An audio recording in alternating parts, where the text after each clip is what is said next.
Dr. Elena Vasquez was having the kind of Tuesday that made her question her life choices, starting with the decision to pursue xenobiology aboard a research station orbiting Europa. The coffee maker had died again. Apparently even 23rd century technology couldn't survive the particular brand of abuse that sleep-deprived scientists inflicted upon it, and the automated meal dispenser insisted on serving her something that resembled protein paste but tasted like regret. At least the view's nice, she muttered to herself, glancing out at Jupiter's swirling storms through the observation deck's reinforced viewport. The great red spot looked particularly moody today, matching her disposition perfectly. The proximity alarm chose that moment to shatter the relative peace of her morning routine. Elena's coffee substitute, a bitter concoction that barely qualified as liquid caffeine delivery system, sloshed dangerously close to her workstation as she lunged for the communications panel. This is Meridian 7 to approaching vessel. You're entering restricted research space. Please identify yourself and state your intentions. She waited, counting the seconds. Standard protocol demanded a response within 30 seconds. At 45 seconds, she started to worry. At 60, she began running diagnostic scans. The object on her sensors was small, roughly the size of a personal transport pod, but its energy signature was unlike anything in the database. The hull material seemed to absorb most active scans, creating a frustrating blank spot in her readings. What she could detect suggested severe damage, hull breaches, failing life support, and power levels that flickered like a dying heartbeat. Well, isn't this just perfect, Elena said, already reaching for her emergency response kit. First day back from mandatory recreation leave, and I get mystery meat for breakfast and a potential first contact scenario before lunch. The automated systems were already deploying a containment field around the vessel, drawing it toward Meridian 7's docking bay with the kind of efficiency that made Elena grateful for overly cautious programming. She grabbed her bioscanner, hazmat protocols rushing through her mind in a checklist that had been drilled into her through countless simulations. The irony wasn't lost on her that she'd spent years hoping for exactly this kind of discovery, and now that it was happening, she was mostly concerned about whether she'd remembered to put on matching socks. The docking bay's atmosphere processors hummed to life as the unknown vessel settled into the containment cradle with a metallic groan that spoke of structural damage and systems pushed far beyond their limits. Elena's bioscanner was already picking up life signs, faint but definitely present, definitely not human. The readings showed elevated neural activity consistent with unconsciousness rather than sleep, and a circulatory system that seemed to operate on different principles than anything in her xenobiology textbooks. Okay, Elena, she whispered to herself, activating the decontamination sequence. Remember your training. First contact protocols. Document everything. Try not to accidentally start an interstellar incident. And definitely don't touch anything that glows or makes suspicious noises. The vessel's airlock had been damaged in whatever catastrophe had brought it here, leaving Elena to cut through the outer hull with a plasma torch. The metal parted like paper, revealing an interior that was definitely not human in origin. The walls curved in organic patterns that seemed to flow rather than follow geometric principles, and what she assumed was a control interface consisted of crystalline structures that pulsed with faint bioluminescence. And there, collapsed against what might have been a pilot's seat, was her. Elena's first thought was that someone was playing an elaborate prank. The figure slumped in the alien vessel looked entirely human, a woman perhaps in her late 20s, with pale skin and dark hair that fell in waves around her shoulders. She wore clothing that resembled a flight suit made from materials Elena didn't recognize, and her breathing was shallow but steady. It was only when Elena moved closer that she noticed the ears. They weren't quite human, longer, tapering to elegant points that curved slightly upward. The difference was subtle enough that she might have missed it at first glance, but unmistakable once noticed. Well, Elena said, checking her bioscanner readings again, that's definitely going in the things they didn't cover in orientation category. The woman's vital signs were stable but weak, and Elena's medical training kicked in despite the xenobiological implications.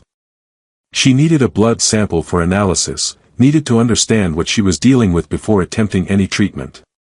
The portable lab unit would give her basic biochemistry in minutes, assuming this woman's biology was similar enough to human standards. Elena reached for her sampling kit, selecting a standard blood draw needle. As she reached for the woman's arm, searching for what she hoped was an equivalent to a vein, those dark eyes suddenly snapped open. The speed was inhuman. One moment the woman was unconscious, the next she had Elena's wrist in a grip that suggested bones weren't much of an obstacle. Elena felt the sharp pain of teeth against her skin, and her mind catalogued the sensation with the kind of detached professionalism that came from years of scientific training. She's biting me, Elena thought with remarkable calm. This is definitely going in my report. Assuming I survived to write one. But instead of the aggressive feeding frenzy Elena expected, the woman's grip suddenly weakened. She released Elena's wrist and collapsed back against the pilot seat, her eyes wide with what looked like shock and confusion. I didn't mean. The woman whispered, her voice carrying an accent Elena couldn't place. Your blood, how is this possible? Elena stared at the puncture marks on her wrist, noting with scientific interest that they weren't bleeding as much as she'd expected. More interesting was the strange tingling sensation spreading up her arm, not painful but definitely not normal. We're bound now, the woman continued, her voice growing fainter. The Sanguine Covenant. I thought it was legend. But your essence, it responds to mine. We're bound now, and I don't know what that means for either of us. Elena's practical mind immediately began cataloging questions. What was the Sanguine Covenant? What did she mean by bound? And why did Elena suddenly have the overwhelming urge to ask if the woman was hungry, when 5 minutes ago she'd been worried about becoming lunch herself? Okay, Elena said, sitting back on her heels and trying to process what had just happened. So, typical Tuesday then. Mysterious alien woman, check. Probable interspecies biological contamination, check. Complete violation of first contact protocols, double check. She looked at the woman, who was watching her with an expression caught between hope and terror. I don't suppose you'd be willing to explain what just happened. Because I'm pretty sure, bound, isn't supposed to be in my vocabulary for at least another 6 dates.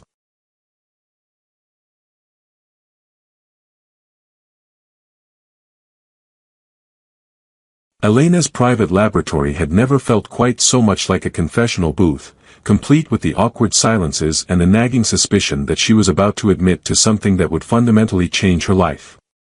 She'd managed to get Lyra. The alien woman had finally offered her name along with what Elena assumed was either a greeting or a recipe for interstellar soup, settled in the medical bay's isolation unit.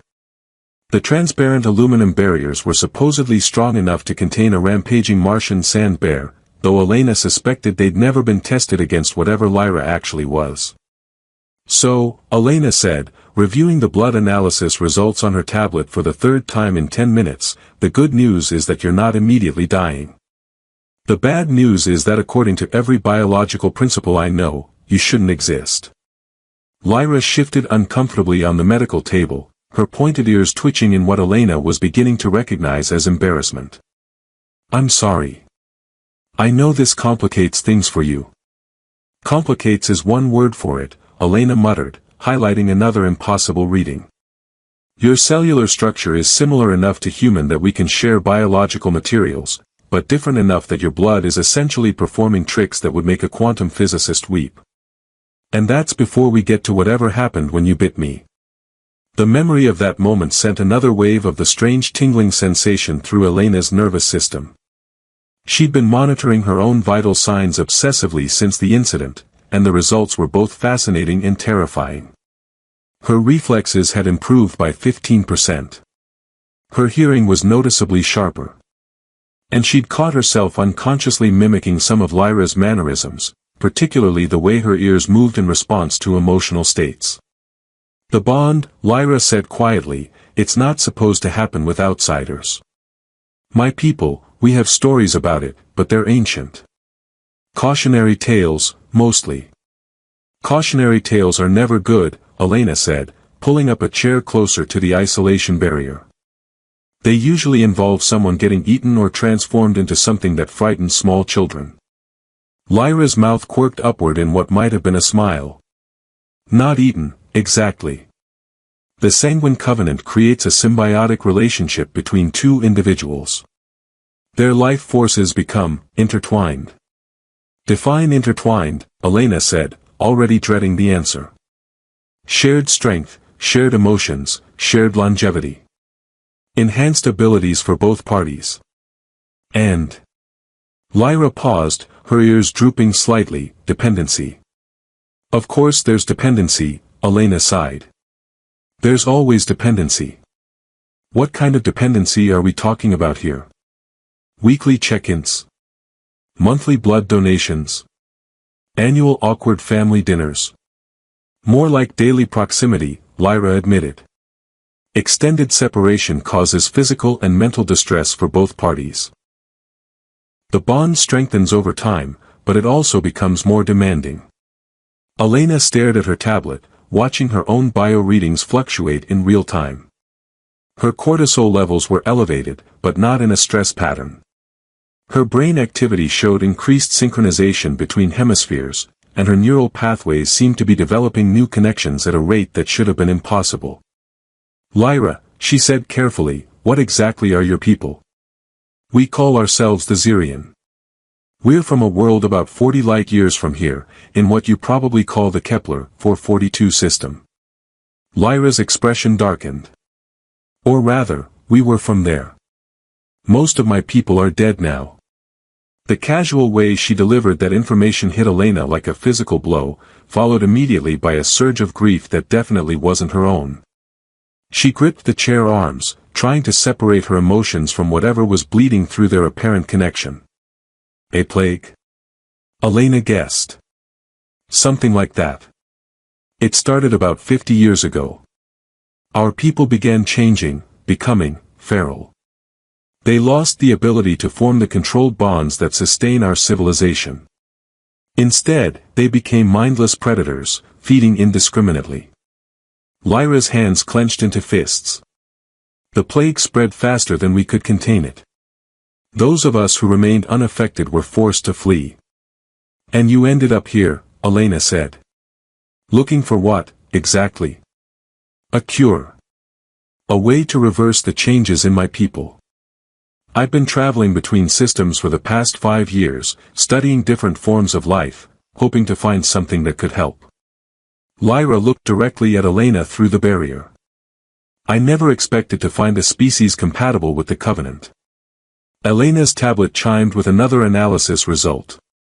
Her own blood chemistry was continuing to evolve, adapting to match Lyra's biological signatures in subtle but measurable ways. The scientist in her was fascinated. The part of her that valued her humanity was beginning to panic.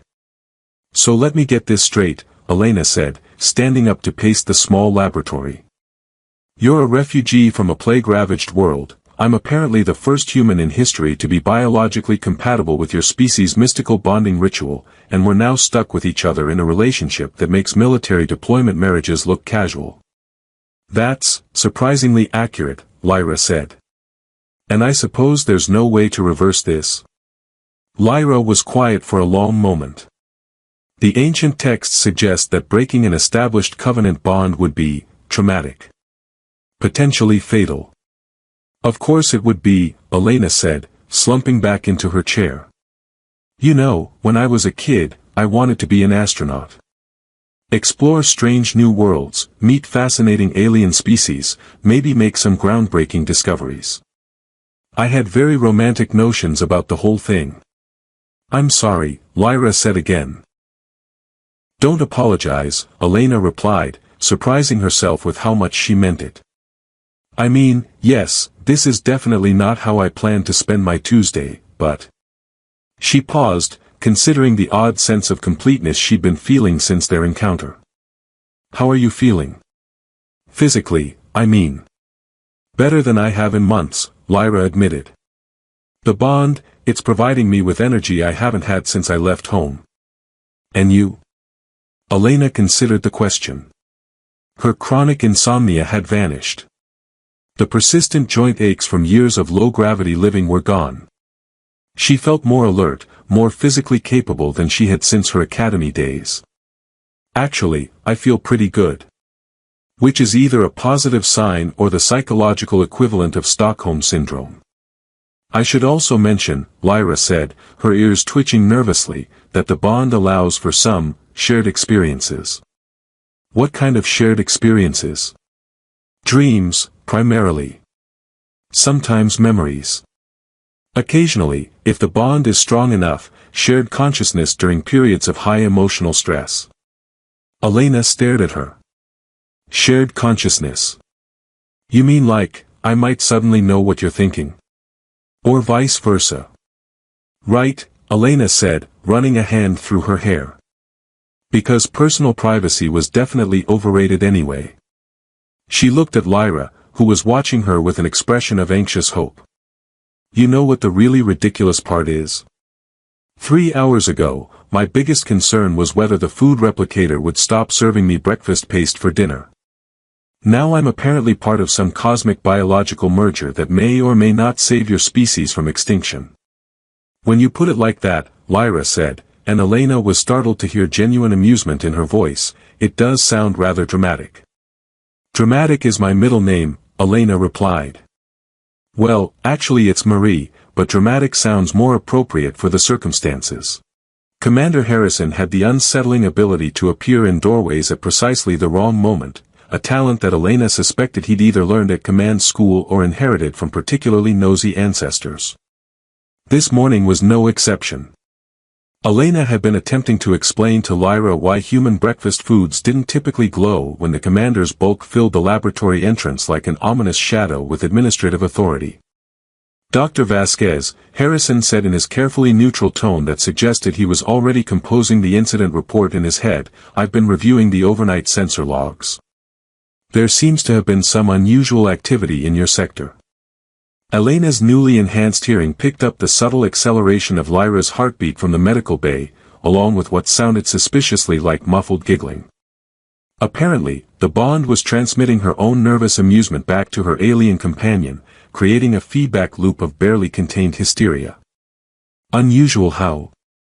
Elena asked, hoping her voice sounded more casual than she felt. Energy signatures consistent with unknown technology, unauthorized use of the containment systems, and reports from the night shift that someone was talking to themselves in Laboratory 7 at 0300 hours. Harrison stepped into the room, his gaze sweeping over Elena's equipment with the practiced eye of someone who'd spent decades keeping scientists from accidentally destroying themselves and their surroundings. Ah, Elena said, buying time by pretending to review something important on her tablet. Well, you know how it is. Late-night research sessions, talking through problems out loud. Sometimes I bounce ideas off the computer's AI system. Very therapeutic. The computer logged no interactions with you after 2200 hours yesterday. Elena could practically feel Lyra's amusement through their connection, which was both distracting and oddly comforting. Apparently, watching Elena attempt to lie to authority figures was highly entertaining to someone from a species that had mastered interstellar travel. Right, Elena said. Did I say computer? I meant the lab equipment. Very sophisticated feedback systems these days. Almost conversational. Harrison's expression suggested he was beginning to suspect that Elena had either suffered a small mental breakdown or discovered something she wasn't supposed to. Both interpretations were technically accurate, which didn't make the situation any less awkward. Dr. Vasquez, he said, settling into the chair she'd been using earlier, you've been aboard this station for 3 years. In that time, you filed your reports promptly, followed safety protocols to the letter, and never once required disciplinary action. You're also currently exhibiting stress indicators consistent with someone who's hiding something significant. Elena glanced toward the medical bay, where Lyra was presumably listening to every word. The isolation barriers were soundproof from the outside, but Elena had discovered that their bond seemed to transcend normal acoustic limitations. She was getting flashes of Lyra's thoughts, most of which seemed to involve suggestions for increasingly ridiculous cover stories. Commander, Elena said, embracing what felt like her only viable option, what would you say if I told you I'd made a discovery that could fundamentally change our understanding of xenobiology? I'd say you'd better have documentation to support that claim, and I'd want to know why you haven't filed a preliminary report. And what if I told you the discovery was ongoing? Harrison leaned back in his chair, and Elena could see him shifting into what she privately called his patient but dangerous mode. I'd say you have about 5 minutes to explain what's really going on before I initiate a full security review of your activities. Through the bond, Elena felt Lyra's sudden spike of fear, followed immediately by determination. A moment later, she heard movement from the medical bay, and the soft hiss of the isolation barrier deactivating. Elena, Lyra called out, her voice carrying clearly across the laboratory, perhaps it would be better to simply tell the truth. Harrison's head snapped toward the sound of the unfamiliar voice, his hand automatically moving to his sidearm. Elena stepped quickly between him and the medical bay, holding up her hands in what she hoped was a calming gesture. Commander, I need you to promise me that you'll hear the full explanation before you do anything rash. Dr. Vasquez, Harrison said, his voice taking on the flat tone of someone whose day had just become significantly more complicated, please step away from whatever you're trying to protect. Lyra appeared in the doorway of the medical bay, and Elena watched Harrison's expression cycle through surprise, confusion, and professional assessment. To his credit, he didn't immediately draw his weapon, though Elena could see his muscles tensing for potential action. Commander Harrison, Elena said quickly, I'd like you to meet Lyra. She's a research subject. Research subject, Harrison repeated, his gaze taking in Lyra's pointed ears and obviously non-standard clothing. What kind of research subject, exactly? The kind that arrived in an unknown spacecraft yesterday morning and may represent the first documented case of intelligent non-terrestrial life, Elena said, deciding that partial truth was better than outright fabrication. Lyra stepped forward, her movement carrying the fluid grace that Elena was beginning to recognize as distinctly non-human. Commander Harrison, I apologize for the deception. Dr. Vasquez was attempting to protect both me and your crew from potential complications. Complications, Harrison said, his tone suggesting that complications were already well underway. What sort of complications are we talking about? Elena felt another wave of nervous amusement from Lyra through their bond, along with what seemed to be genuine appreciation for Harrison's direct approach. Apparently, her people valued straightforward communication, which made Elena wonder why she'd spent the last 18 hours trying to construct elaborate deceptions. The kind that involved biological compatibility between species, traditional bonding ceremonies that may or may not be reversible, and the distinct possibility that I'm no longer entirely human, Elena said, figuring that complete honesty was her only remaining option. Harrison stared at her for a long moment. Dr. Vasquez, are you telling me that you've been infected with some form of alien pathogen? Infected is such an ugly word, Elena replied. I prefer symbiotically enhanced. Elena, Lyra said gently, perhaps we should explain about the Sanguine Covenant. The what now? Harrison asked. Elena rubbed her temples, feeling the beginning of what was either a stress headache or some new aspect of her transformation. Commander, you might want to sit down. This is going to take a while, and some of it is going to sound completely insane.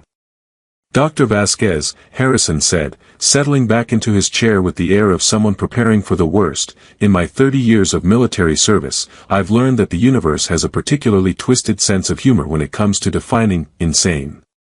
Try me. Through the bond, Elena felt Lyra's encouragement mixing with her own determination. Whatever happened next, at least they'd be facing it honestly. Even if honesty was probably going to result in a great deal of paperwork and some very uncomfortable conversations with people who had significantly more authority than Commander Harrison. Right, Elena said, taking a deep breath. So it all started when I tried to take a blood sample and ended up accidentally participating in what amounts to an alien marriage ceremony. And it just got more complicated from there. Harrison's expression didn't change, but Elena noticed his grip tightened slightly on the armrests of his chair. Continue.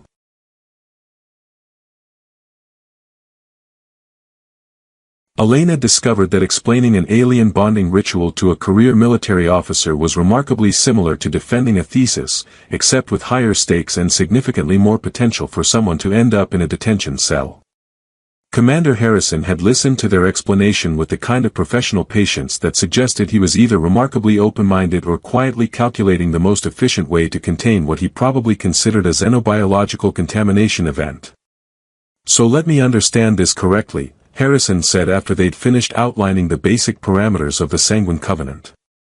"You formed some kind of symbiotic relationship with an alien refugee, your biology is actively changing, and neither of you is entirely certain what the long-term consequences might be." "That's a surprisingly accurate summary," Elena replied. "Though I'd like to add that the short-term consequences have been mostly positive. Better reflexes, enhanced cognitive function, and I haven't needed coffee in 2 days. The elimination of caffeine dependency alone makes this worth documenting," Lyra added solemnly, apparently having absorbed enough human culture through their bond to appreciate the significance of Elena's statement. Harrison's mouth twitched in what might have been suppressed amusement. "Dr. Vasquez, under normal circumstances, I would be required to quarantine both of you and contact Earth Command for instructions on handling first contact protocols." Elena felt Lyra's sudden spike of anxiety through their connection, along with images that she assumed were memories of previous encounters with military authorities. None of them appeared to have ended well for the alien woman. However, Harrison continued, "These are clearly not normal circumstances. And frankly, explaining this situation to my superiors would require a report that would either get me demoted or committed to psychiatric evaluation." "So what are you suggesting?" Elena asked. "I'm suggesting that we treat this as an ongoing research project with classified status. Dr. Vasquez, you'll continue your analysis of the situation. I'll handle the administrative side and keep curious personnel away from your laboratory." Harrison looked directly at Lyra. "And you'll cooperate fully with our security protocols while you're aboard this station." "That seems reasonable," Lyra said. "Though I should mention that our situation may become more complicated in the near future." Elena felt a chill that had nothing to do with the station's climate control system. "What kind of complications?" "My people, those who remain unaffected by the plague, they've been searching for survivors. There's a tracking beacon in my ship that I haven't been able to disable. If they're monitoring the signal frequencies, they'll know I'm here." "And that's bad because?" Harrison asked. "Because many of my people view the Sanguine Covenant as either sacred or abomination, depending on their political faction," Lyra explained. "Those who consider it abomination believe that cross-species bonding will contaminate our genetic heritage." Elena rubbed her temples, feeling what was definitely a stress headache this time. "So we're potentially looking at hostile contact with technologically superior aliens who consider me a threat to their species' purity." "In essence, yes." "Wonderful," Elena muttered. As if explaining this to Harrison wasn't complicated enough. The proximity alarms chose that moment to activate, filling the laboratory with the kind of harsh electronic shrieking that suggested imminent disaster or at least significant inconvenience. Harrison was on his feet immediately, his hand moving to his communicator. "Bridge, this is Harrison. Report. Commander, we have an unknown vessel approaching from the outer system. Configuration doesn't match anything in our databases, but it's definitely not human origin." Elena felt Lyra's emotions shift from anxiety to something approaching terror, mixed with a complex blend of hope and despair that made her own heart race. Through their bond, she caught flashes of memory, sleek ships with organic curves, weapons that manipulated matter at the molecular level, and faces that looked like Lyra's but carried expressions of cold judgment. "How long until they reach us?" Harrison asked. "Approximately 4 hours at current velocity, sir." Harrison looked at Lyra, his expression grim. "Friends of yours?" "Possibly. Though whether they're here to rescue me or eliminate me remains to be seen." Elena stood up, pacing to the viewport where Jupiter's bulk dominated the view. "Lyra, what exactly happens if they decide I'm a contamination risk?" "Best case scenario, they attempt to break the bond and remove you from the equation. Worst case scenario, they decide that the contamination has spread too far and sterilize this entire area. Define sterilize, Harrison said in the tone of someone who already suspected he wasn't going to like the answer. Complete molecular dissolution of all organic matter within a 50,000-kilometer radius. Elena turned away from the viewport. Right. So we're potentially facing extinction because I couldn't resist taking a blood sample from an unconscious alien. There's definitely a lesson about scientific curiosity in there somewhere. Dr. Vasquez, Harrison said, do you have any suggestions for how we might handle this situation? Well, Elena said, feeling the strange calm that seemed to accompany their bond during moments of crisis. Lyra mentioned that some of her people consider the covenant sacred. Maybe we can convince them that what happened was divinely ordained rather than accidental contamination. You want to lie to potentially hostile aliens about the religious significance of your biological merger? Harrison asked. It's not entirely a lie, Lyra said quietly. The traditional texts do speak of the covenant as a bridge between different forms of life. Some scholars believe it was meant to evolve beyond the boundaries of a single species. Elena felt a surge of something through their connection that she was beginning to recognize as Lyra's particular form of hope. So we play up the mystical angle, emphasize the potential benefits to both species, and hope that whoever's coming is more interested in theological discussion than purification protocols. That's your plan? Harrison asked. Religious debate with aliens who may or may not want to vaporize us. Do you have a better suggestion? Elena replied. Harrison was quiet for a moment, his expression thoughtful. Actually, yes. Dr. Vasquez, how much of Lyra's knowledge and abilities have you gained access to through this bond? Elena considered the question. Over the past 2 days, she'd found herself understanding concepts that should have been completely alien, processing information in ways that felt both foreign and natural. More than I initially realized. Why? Because if you're going to convince them that this bond is beneficial rather than contaminating, you're going to need to demonstrate that you haven't lost your humanity in the process.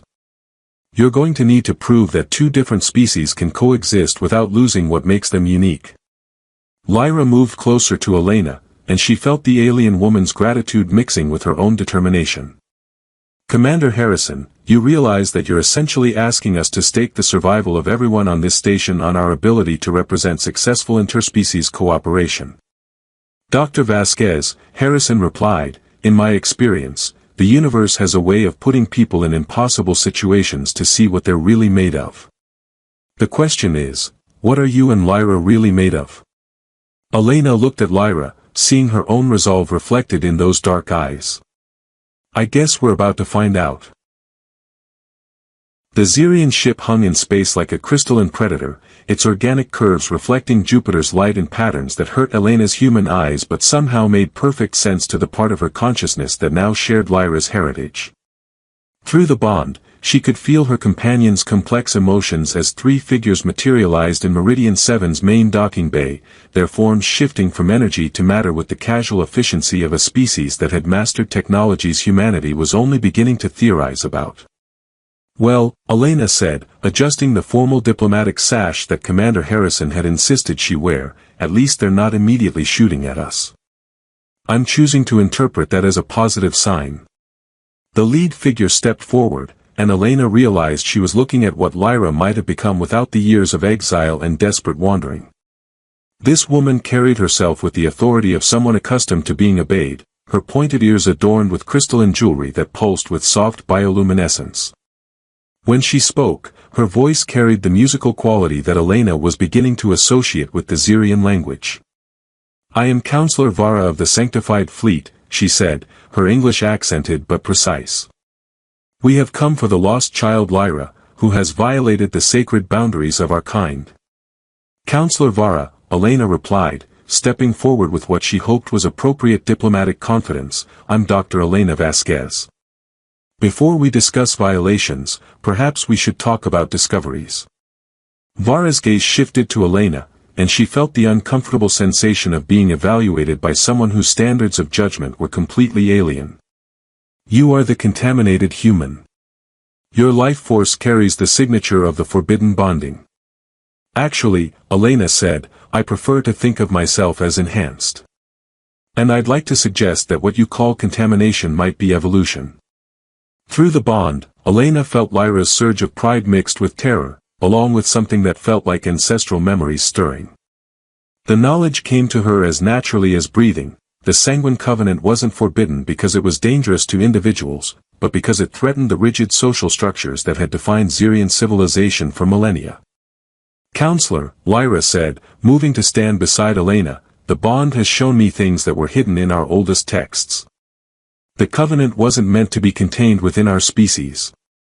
It was meant to be a bridge between different forms of consciousness. Heretical interpretation, one of Vara's companions said dismissively. The bonding rituals exist to strengthen our people, not to dilute our essence with inferior life forms. Elena felt a flash of irritation that she wasn't entirely certain was her own. Inferior is a strong word for a species that managed to accidentally stumble into your most sacred ritual. Maybe the universe is trying to tell you something. Commander Harrison chose that moment to step forward, his military bearing somehow managing to look diplomatic despite the sidearm at his hip. Counselor Vara, perhaps we could discuss this situation more productively. Dr. Vasquez and Lyra have made remarkable discoveries about the potential for interspecies cooperation. Cooperation, Vara repeated, her tone suggesting she found the concept distasteful. Our records show that cross-species bonding leads inevitably to the corruption of both participants. The bonded become neither truly Xerian nor truly alien, but something diminished. Respectfully, Elena said, feeling the familiar calm that seemed to accompany their bond during moments of crisis, your records might be incomplete. She reached out through her connection to Lyra, drawing on the alien woman's knowledge of biotechnology and energy manipulation. With careful precision, she extended her consciousness beyond the boundaries of her own body, touching the minds of everyone present with the gentlest possible contact. For a moment, the docking bay filled with the sensation of perfect understanding. Vara experienced Elena's human curiosity and determination. Harrison felt Lyra's years of loneliness and desperate hope. Elena and Lyra shared their combined perspective on the potential for two species to strengthen rather than diminish each other. When Elena withdrew the contact, Vara staggered slightly, her hand moving instinctively to her chest. That should not be possible. Untrained minds cannot manipulate the deep currents.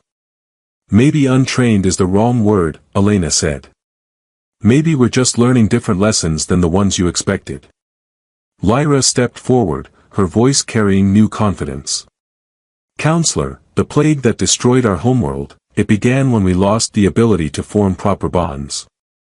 Our people became isolated, unable to share strength or wisdom. The covenant with Elena has shown me that the solution isn't to retreat further into isolation, but to expand our understanding of what bonding can accomplish. You propose to contaminate other species with our failing? Vara asked. I propose to offer other species the opportunity to transcend the limitations that isolation imposes, Elena replied. The bond doesn't diminish either of us. It creates something new, something stronger than either could be alone. Elena felt the moment of decision through her enhanced awareness, the subtle shift in Vara's emotional resonance that suggested curiosity beginning to overcome dogma. Demonstrate, the counselor said finally. Working together, Elena and Lyra reached out to the damaged crystalline structure of Lyra's original escape pod. Through their combined consciousness, they guided the ship's self-repair systems, healing hull breaches and restoring functionality with a precision that should have required specialized equipment and hours of careful work. The bond allows us to share not just emotions and memories, Elena explained as they worked, but skills, knowledge, and capabilities. Lyra understands human scientific methods through our connection. I can manipulate Xerian biotechnology through hers. We're not less than we were separately. We're more. When they finished, the escape pod gleamed with restored functionality, its organic curves flowing seamlessly into repaired sections that bore the subtle influence of both human engineering principles and Xerian biotech. Vara circled the pod slowly, her expression thoughtful. This is not diminishment, she admitted. But neither is it the traditional covenant. Maybe that's the point, Elena said. Maybe traditions need to evolve if they're going to survive in a universe that's bigger and stranger than anyone expected. Commander Harrison cleared his throat diplomatically. Counselor, if I may suggest, perhaps Dr. Vasquez and Lyra could serve as ambassadors between our species. They've demonstrated that cooperation is not only possible but potentially beneficial for both humans and Xerian. Elena felt Lyra's sudden excitement through their bond, mixed with her own realization of what Harrison was proposing. You're suggesting we become professional bridge builders? I'm suggesting, Harrison replied with something that might have been a smile, that the universe seems to have gone to considerable trouble to create a functional example of interspecies partnership. It would be wasteful not to make use of it. Vara was quiet for a long moment, her attention focused on some internal consultation that Elena couldn't quite touch through her enhanced senses. Finally, she nodded slowly. The council will debate this development. But perhaps it is time for our people to reconsider some of our assumptions about purity and contamination. Does that mean you're not going to vaporize us? Elena asked hopefully. Dr. Vasquez, Vara replied, and Elena was startled to hear what sounded like genuine amusement in her voice. I believe you and Lyra may have accomplished something that our greatest philosophers considered impossible. You have made the covenant stronger by expanding it beyond its original boundaries. As the Xerian delegation prepared to depart, Elena found herself standing beside Lyra in the observation deck, watching Jupiter's eternal storms swirl through their reinforced viewport. The bond between them had settled into something that felt less like an alien intrusion and more like a natural extension of her own consciousness. So, Elena said, interstellar diplomats and relationship counselors. That wasn't exactly on my career plan 5 years ago. Elena, Lyra said softly, are you certain about this path? Once we leave this station, there may be no returning to your old life. Elena considered the question, feeling the complex tapestry of emotions and experiences that now made up her expanded consciousness. She was still human, still driven by curiosity and the desire to understand the universe around her. But she was also something new, something that existed in the space between species and traditions. Lyra, she replied, my old life involved a lot of protein paste and broken coffee makers. I think I'm ready for something with a little more scope for advancement. Through their bond, she felt Lyra's laughter mixing with her own, creating a harmony that was entirely unique and entirely right. The universe, Elena reflected, had a strange sense of humor, but occasionally it managed to be both funny and profound at the same time.